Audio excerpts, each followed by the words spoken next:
আসসালামু আলাইকুম। আশা করি আপনারা সবাই ভালো আছেন। আজকের ভিডিওতে আমরা জানবো কিভাবে আমরা আমাদের ব্র্যান্ডটাকে ফেসবুকে তৈরি করতে পারি। ভিডিওটি শুরু করব তার আগে যদি আপনি আমার চ্যানেলে নতুন হয়ে থাকেন তাহলে চ্যানেলটি সাবস্ক্রাইব করতে ভুলবেন না। আর যদি অলরেডি সাবস্ক্রাইব করে থাকেন তাহলে আপনাকে অসংখ্য ধন্যবাদ এবং লাইক, কমেন্ট, শেয়ার করতেও ভুলবেন না। তো চলুন আমরা আমাদের ভিডিওর মূল টপিকে চলে যাই। তো আজকে আমরা জানবো যে আমরা কিভাবে আমাদের ব্র্যান্ড তৈরি করতে পারি ফেসবুকে। অর্থাৎ ব্র্যান্ড বলতে এখানে যেটা বোঝানো হচ্ছে যে আপনি যে নিশ নিয়ে কাজ করেন বা যে টপিক নিয়ে কাজ করেন সেটা হেলথ হতে পারে, ফিটনেস হতে পারে বা পার্সোনাল ফাইন্যান্স হতে পারে। আ যেটাই হোক না কেন, তো আপনার যে পেজ রয়েছে বা আপনার যে আইডেন্টিটি রয়েছে অর্থাৎ আপনার পেজের যে আইডেন্টিটি রয়েছে তো সেটাকে আসলে একটা ব্র্যান্ড হিসেবে আপনি তৈরি করবেন কিভাবে সেই বিষয়টি আজকে আমরা জানব। তো এই ব্র্যান্ড আসলে প্রয়োজন এইজন্য যে যখন আপনি ফেসবুক থেকে ইনকাম করতে যাবেন বা ফেসবুক থেকে আপনার ফেসবুকে একটা ইনকাম সোর্স হবে। সো সেক্ষেত্রে আপনার কি হবে যে ফেসবুকে একটা ব্র্যান্ড তৈরি করতে হবে বা পরিচিতি তৈরি করতে হবে। অর্থাৎ যে ফেসবুকে আপনার পেজটাকে বা ফেসবুকে আপনাকে মানে আপনার টপিক রিলেটেড বা আপনার নিজের নাম রিলেটেড যাই হোক না কেন যে আপনার যে পেজ থাকবে সেটাকে মানুষ চিনবে, এক নামে চিনবে। সো এরকম অনেক পেজ আমরা কিন্তু দেখি যে ফেসবুকে প্রচুর পেজ আছে যেগুলো এখন ইন্ডিভিজুয়াল একেকটা ব্র্যান্ড হিসেবে কাজ করে। তো এই ব্র্যান্ড হিসেবে তৈরি করার জন্য মানে একটা পেজকে আমাদের কিছু কাজ করতে হবে। তো সেই কাজগুলো হচ্ছে ১ম এ আমাদের কি করতে হবে? ১ম এ আমাদের যে ব্র্যান্ডের যে আইডেন্টিটি আছে সেটাকে খুঁজে বের করতে হবে বা সেটাকে সিলেক্ট করতে হবে। অর্থাৎ এটা হচ্ছে যে আমাদের ব্র্যান্ড আইডেন্টিটি আমরা কিভাবে ডিফাইন করব বা খুঁজে বের করব, সেটা হচ্ছে যে আমরা আসলে কি নিয়ে কাজ করি। মানে আমরা কি ফেসবুকে কোনো প্রোডাক্ট নিয়ে কাজ করি অথবা কোনো সার্ভিস নিয়ে কাজ করি বা কোনো কিছু সেল করতে চাই কিনা অথবা হেলথ নিয়ে কাজ করি কিনা। অর্থাৎ কি রিলেটেড আমাদের পেজটা, সেটা হচ্ছে আমাদের ঠিকঠাক করতে হবে এবং সেই পেজের একটা নাম দিতে হবে। আমরা তো ফেসবুক পেজ তৈরি করব। ফেসবুক পেজ তৈরি করার পরে যেমন হেলথ রিলেটেড যদি আমাদের একটা পেজ থাকে তাহলে আমরা সেই আমাদের সেই পেজের নাম যদি হয় যে হেলথ টিপস 24 বা হেলথ টিপস অল ডে। তো এই যদি আমাদের নাম হয় তাহলে কি হবে? এটাই আমাদের একটা ব্র্যান্ড। এই ব্র্যান্ডের একটা আইডেন্টিটি লাগবে এবং এই যে ব্র্যান্ডের আইডেন্টিটি, এই ব্র্যান্ডের আইডেন্টিটিটা কি? এটা আসলে হেলথ রিলেটেড একটা পেজ, তাই না? এবং এই হেলথ রিলেটেড পেজকে আমরা তৈরি করছি কি জন্য? যে মানুষের কাছে হেলথ রিলেটেড বিভিন্ন ধরনের ইনফরমেশন দেওয়ার জন্য। সেটা ইমেজ আকারে হতে পারে, টেক্সটের আকারে হতে পারে অথবা রিলসের মাধ্যমে হতে পারে, ভিডিওর মাধ্যমে হতে পারে। যাই হোক না কেন অনেক উপায়ে আমরা মানুষের কাছে পৌঁছাতে পারি। ওকে? সো তাহলে আমরা আমাদের যে মানে নিশ রয়েছে সেই নিশটাকে ১ম এ সিলেক্ট করব এবং তারপরে আমাদের ওই নিশ রিলেটেড আমরা একটা ফেসবুক পেজ তৈরি করব। তো ওই ফেসবুক পেজটাই আমাদের কি হবে? একটা ব্র্যান্ড হিসেবে আমাদের কাজ করবে। ওকে? এরপরে ওই পেজের মধ্যে আমাদের ডেসক্রিপশন, তারপর contact information, call to action এইসব জায়গাতে আমাদের কি সব ইনফরমেশন গুলো হচ্ছে দিতে হবে। দিলে কি হবে? এগুলো দিলে কি হবে যে যখন একটা পেজ অপটিমাইজড থাকে এবং এই সব বিষয় থাকে তখন সেটা কিন্তু অপটিমাইজড বা ওয়েল অর্গানাইজড থাকে। যেটা আস্তে, আস্তে ধীরে, ধীরে একটা ব্র্যান্ডে পরিণত হয়।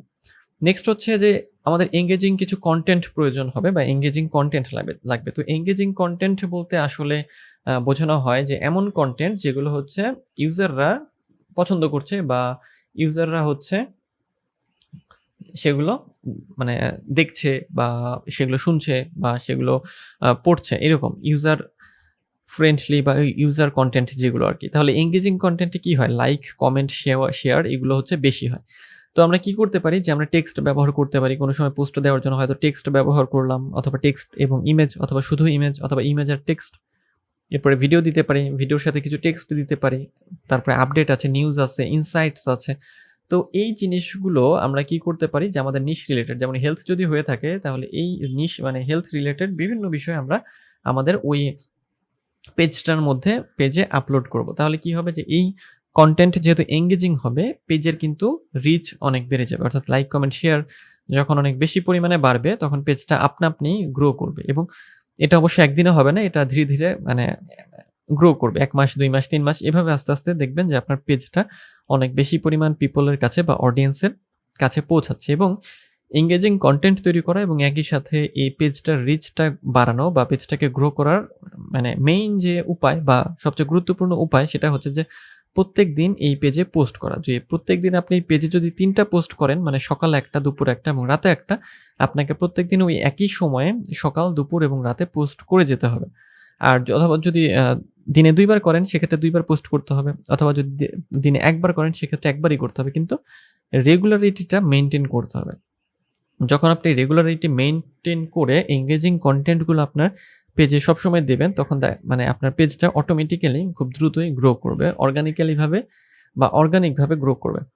এবং অর্গানিকভাবে যখন একটা পেজ গ্রো করে বা একটা পেজের রিচ বাড়ে, সেই পেজটা খুব দ্রুত মানে এমন জায়গায় পৌঁছে যায় মানে যেখান থেকে অনেক বেশি পরিমাণ ইনকাম আসে বা ইনকাম জেনারেট করতে পারে। সো আপনাদের এই অর্গানিকভাবে কাজ করতে হবে, অর্থাৎ ধীরে ধীরে কাজ করতে হবে। একদিনেই আমি একটা পেজ তৈরি করলাম আর ওই একদিনেই যে এখানে মানে প্রচুর ফলোয়ার চলে আসলো বা প্রচুর এঙ্গেজিং কন্টেন্ট আমি একদিনেই দিয়ে দিলাম, বিষয়টা আসলে এরকম না। বিষয়টা আসলে সময়ের ব্যাপার। তো এজন্য আপনাদের সময় নিয়ে এখানে কাজ করতে হবে। ওকে, সো এঙ্গেজিং কন্টেন্টের বিষয় এটাই যে আমরা যদি ফেসবুকে যাই, যে ফেসবুকে এই যে এখানে যে একটা কন্টেন্ট আমরা দেখছি, যে এই কন্টেন্ট দেখলে কিন্তু আমাদের মনে হয় যে না আসলে এর মধ্যে আসলে কি আছে, আমরা একটু দেখি, তাই না, কি বলছে আসলে এখানে, তাই না? সো এইরকম কিছু কন্টেন্ট আমাদের হচ্ছে তৈরি করতে হবে। ওকে, সো এঙ্গেজিং কন্টেন্ট আমাদের লাগবে। নেক্সট হচ্ছে বিল্ড এ কমিউনিটি, অর্থাৎ কমিউনিটি বিল্ডের বিষয়টা হচ্ছে কোন কমিউনিটি বিল্ডের কথা বলা হচ্ছে, যে নিশ নিয়ে আমরা কাজ করছি বা যে নিশ নিয়ে আমরা কাজ করব, তো সেই নিশের কিছু অডিয়েন্স কিন্তু থাকবে। সেই অডিয়েন্সদের নিয়ে আমাদের একটা কমিউনিটি তৈরি করতে হবে, অর্থাৎ একটা ফেসবুক গ্রুপ তৈরি করতে হবে, বা আপনার পেজের একটা যে কমিউনিটি রয়েছে তাদেরকে আপনার সাথেই সবসময় রাখতে হবে। সেটা করার জন্য আপনি একটা গ্রুপ তৈরি করতে পারেন, যে গ্রুপটা কি হবে, আপনার ওই পেজ রিলেটেড গ্রুপ। আপনি পেজে যা পোস্ট করবেন গ্রুপেও সেগুলো করবেন, মানে পোস্ট করবেন এবং সেগুলো দেবেন। এবং গ্রুপ এবং পেজের মধ্যে পার্থক্য যেটা, যে গ্রুপে হচ্ছে 2 ওয়ে কমিউনিকেশন হয়, অর্থাৎ গ্রুপে অন্য কেউ পোস্ট করতে পারে কিন্তু পেজে শুধু আপনিই পোস্ট করতে পারেন। সো বা গ্রুপে কি হয়, প্রশ্ন জিজ্ঞাসা করার সুযোগও বেশি থাকে। সো একটা কমিউনিটি তৈরি করে নিতে হবে, যে কমিউনিটির মাধ্যমে আপনার পেজটা কিন্তু অনেক দ্রুত এগিয়ে যাবে, মানে গ্রো করবে আর কি। লিভার্জ ফেসবুক অ্যাডস, এটা আমাদের করতে হবে। তো ফেসবুক অ্যাডসের ক্ষেত্রে আমরা কি করব, ফেসবুক অ্যাডসকে আমরা ব্যবহার করব কি জন্য, যে আমাদের পেজটাকে গ্রো করার জন্য বা আমাদের প্রোডাক্ট যেটা রয়েছে বা প্রোডাক্ট সেল করার জন্য। সো এই ফেসবুক অ্যাডস রান করার জন্য আমরা ফেসবুক অ্যাডস ম্যানেজার থেকে রান করব, এবং আমরা কি করব, টার্গেট করে, মানে কাদেরকে আমি অ্যাড দেখাতে চাই বা কাদের কাছে আমার পেজটা পৌঁছাক বা কারা কারা আমার পেজ দেখুক, এটা কিন্তু আমি ডিফাইন করে দেবো ফেসবুক অ্যাডস ম্যানেজারে গিয়ে। তাহলে কি হবে, যে আমার যে ব্র্যান্ড আছে, আমার যে প্রোডাক্ট আছে বা আমার যে পেজ আছে, সেটা কিন্তু মানুষ জানবে, দেখবে, চিনবে। সো তখন ইনকামটা বেশি আসবে। সো আমাদের ফেসবুক অ্যাডটাকেও এইভাবে ব্যবহার করতে হবে। নেক্সট হচ্ছে monitor and measure your performance, অর্থাৎ আমাদের যে পারফরমেন্স রয়েছে, অর্থাৎ পেজটা কেমনভাবে রান করছে, কি পরিমাণ এটার রিচ বাড়ছে, গ্রো করছে, সেই জিনিসটাকে আমরা মনিটর করব। মনিটর করব কোথা থেকে, এটা আমরা মনিটর করব হচ্ছে আমরা ফেসবুকে মেটা বিজনেস সুইটের মধ্যে থেকে, ইনসাইটস থেকে, প্ল্যানার থেকে, কন্টেন্ট থেকে, এই জায়গাগুলো থেকে আমরা কি করব, এটাকে হচ্ছে ট্র্যাক করব এবং মনিটর করব।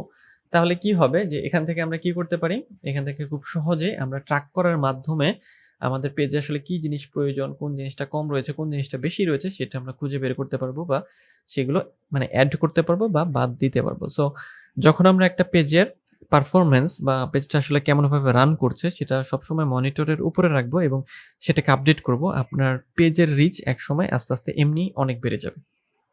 তো এইভাবে আপনাদের কাজ করতে হবে, আপনাদের হচ্ছে যে একটা ব্র্যান্ড তৈরি করার জন্য। অর্থাৎ ব্র্যান্ড তৈরি করার জন্য বা ভালো ইনকাম করার জন্য কন্টিনিউয়াসলি কাজ করার কোনো বিকল্প নেই, যে একদিনে কাজ করবেন অনেক ইনকাম চলে আসবে, বিষয়টা এরকম না, যে কন্টিনিউয়াসলি আমাদের কাজ করে যেতে হবে।